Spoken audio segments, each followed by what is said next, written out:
რუსული პროპაგანდა და ჩვენი ქართველი პრორუსებიც ხშირად იყენებენ ამას, რომ აი ეს არმატა ომში არ გამოჩენილა. არცი არაზე ლაპარაკობენ და მაგით. ომში არ გამოჩენილა, პრაქტიკაში არ გამოჩენილა და ჩემი შემდეგი და პრაქტიკა ისედაც მაგის ომში გამოჩენა ადრე ძალიან ადრე იქნებოდა, ომში არ გამოჩენილა ასევე არც კოალიციას ტიპის ულტრათანამედროვე დავარქვათ რუსული საარტილერიო სისტემა, რომელიც შეიარაღებაში არსებულ AES-ებს სიტყვაზე რაღაც 5 თავი ჯობია.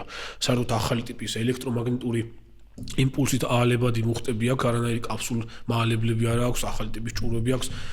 დაგრძელებული 58 კალიბრიანი გრძელი ლულა აქვს, 152-იანი ახალი ცეცხლის მართვის სისტემა და კონცეპტუალურად დაგებულებით პრაქტიკულად ერთ-ერთი საუკეთესო და თანამედროვე თვითმფრინავი ჰაუბიცა არის მსოფლიოში, მაგრამ აი რეალურად ტექნიკური ნიუანსები, წვრილმანები, რომელზეც ხშირად ინფორმაცია საიდუმლო არის, ხოლმე ხდება ხოლმე, ეს ყველა ტექნიკაზე ესე არის, ხდება ხოლმე კონკრეტული საბრძოლო მასალის ან ტექნიკის წარუმატებლობის მიზეზი, ან მისი მასიურად შეიარაღებაში მიღების გადავადების ძირითადი მიზეზი. ანუ არც ერთი არ არის მასიურად მიღებული. არა, სასტელი ნიმუშები არის და დღემდე პოლიგონებზე იტესტება. იმიტომ მაინტერესებს ეს თემა, რომ აქტიურად იყენებენ ამას, რომ აი ეხლა გამოიყენებენ და ჩემი შემდეგი და ეგეთი რასაც მე გამოიყენებენ და არ ვიცით მის ასეულობაზე, ეგრე არ ხდება ეგ.